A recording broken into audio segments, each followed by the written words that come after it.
شروع اللہ کا نام لے کر جو بڑا مہربان نہایت رحم والا ہے۔ جو چیزیں آسمانوں میں ہیں اور جو چیزیں زمین میں ہیں سب اللہ کی تسبیح کرتی ہیں، اور وہ غالب ہے، حکمت والا ہے۔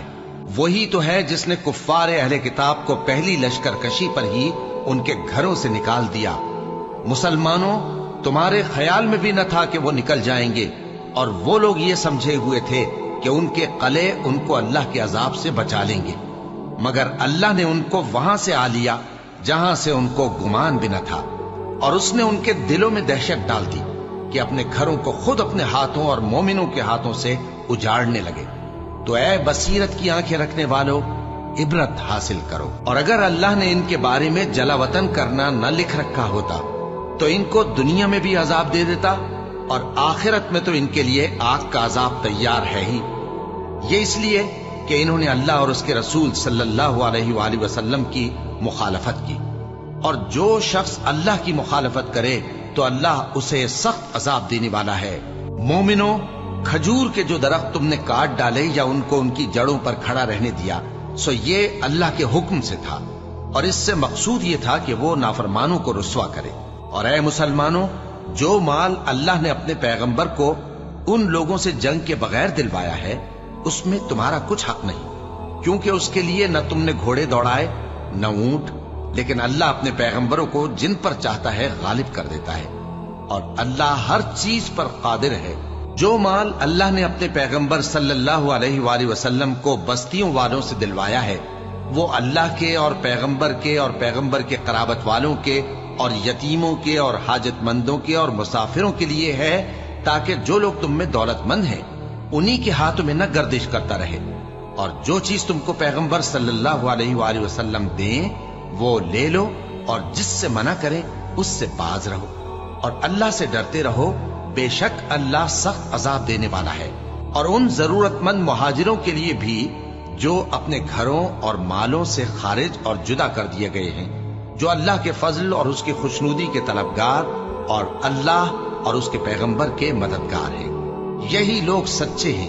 اور ان لوگوں کے لیے بھی جو مہاجرین سے پہلے اس گھر یعنی مدینے میں مقیم ہیں اور ایمان میں مضبوط ہیں، اور جو لوگ ہجرت کر کے ان کے پاس آتے ہیں وہ ان سے محبت کرتے ہیں، اور جو کچھ ان کو ملا اس سے اپنے دل میں کچھ خواہش اور خلش نہیں پاتے، اور ان کو اپنی جانوں پر مقدم رکھتے ہیں، خواہ وہ خود بھی فاقے سے ہوں۔ اور جو شخص خود غرضی سے بچا لیا گیا تو ایسے ہی لوگ بامراد ہیں۔ اور ان کے لیے بھی جو ان مہاجرین کے بعد آئے اور دعا کرتے ہیں کہ اے پروردگار، ہمارے اور ہمارے بھائیوں کے جو ہم سے پہلے ایمان لائے ہیں گناہ معاف فرما، اور مومنوں کی طرف سے ہمارے دل میں کینہ و حسد نہ پیدا ہونے دے۔ اے ہمارے پروردگار، تو بڑا شفقت کرنے والا ہے، مہربان ہے۔ کیا تم نے ان منافقوں کو نہیں دیکھا جو اپنے کافر بھائیوں سے جو اہل کتاب ہیں کہا کرتے ہیں کہ اگر تم جلا وطن کیے گئے تو ہم بھی تمہارے ساتھ نکل چلیں گے، اور تمہارے بارے میں کبھی کسی کا کہا نہ مانیں گے، اور اگر تم سے جنگ ہوئی تو تمہاری ہی مدد کریں گے، مگر اللہ ظاہر کیے دیتا ہے کہ یہ جھوٹے ہیں۔ اگر وہ نکالے گئے تو یہ ان کے ساتھ نہیں نکلیں گے، اور اگر ان سے جنگ ہوئی تو یہ ان کی مدد نہیں کریں گے، اور اگر مدد کریں گے بھی تو پیٹ پھیر کر بھاگ جائیں گے، پھر ان کو کہیں سے بھی مدد نہ ملے گی۔ مسلمانوں، تمہاری ہیبت ان لوگوں کے دلوں میں اللہ سے بھی بڑھ کر ہے، یہ اس لیے کہ یہ سمجھ نہیں رکھتے۔ یہ سب جمع ہو کر بھی تم سے نہیں لڑ سکیں گے، مگر بستیوں کے قلعوں میں پناہ لے کر یا دیواروں کی اوٹ سے۔ ان کے آپس میں بھی بڑی لڑائی رہتی ہے، تم خیال کرتے ہو کہ یہ اکٹھے ہیں، حالانکہ ان کے دل پھٹے ہوئے ہیں۔ یہ اس لیے کہ یہ بے عقل لوگ ہیں۔ ان کا حال ان لوگوں کا سا ہے جو ان سے کچھ ہی پیشتر اپنے کرتوت کی سزا کا مزہ چکھ چکے ہیں، اور ان کے لیے دکھ دینے والا عذاب تیار ہے۔ منافقوں کی مثال شیطان کی سی ہے کہ انسان سے کہتا رہا کہ کافر ہو جا، پھر جب وہ کافر ہو گیا تو کہنے لگا کہ مجھے تجھ سے کچھ سروکار نہیں، مجھ کو تو اللہ رب العالمین سے ڈر لگتا ہے۔ تو دونوں کا انجام یہ ہوا کہ دونوں دوزخ میں جائیں گے، ہمیشہ اس میں رہیں گے، اور بے انصافوں کی یہی سزا ہے۔ اے ایمان والو، اللہ سے ڈرتے رہو، اور ہر شخص کو دیکھنا چاہیے کہ اس نے کل یعنی آخرت کے لیے کیا سامان بھیجا ہے۔ اور ہم پھر کہتے ہیں کہ اللہ سے ڈرتے رہو، بے شک اللہ تمہارے سب اعمال سے خبردار ہے۔ اور ان لوگوں جیسے نہ ہو جانا جنہوں نے اللہ کو بھلا دیا تو اللہ نے انہیں ایسا کر دیا کہ وہ خود اپنے آپ کو بھول گئے۔ یہی لوگ ہیں نافرمان۔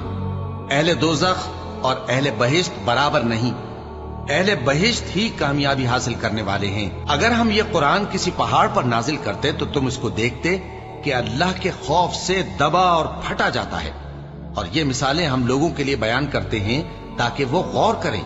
وہی اللہ ہے جس کے سوا کوئی معبود نہیں، پوشیدہ اور ظاہر کا جاننے والا، وہ بڑا مہربان ہے، نہایت رحم والا ہے۔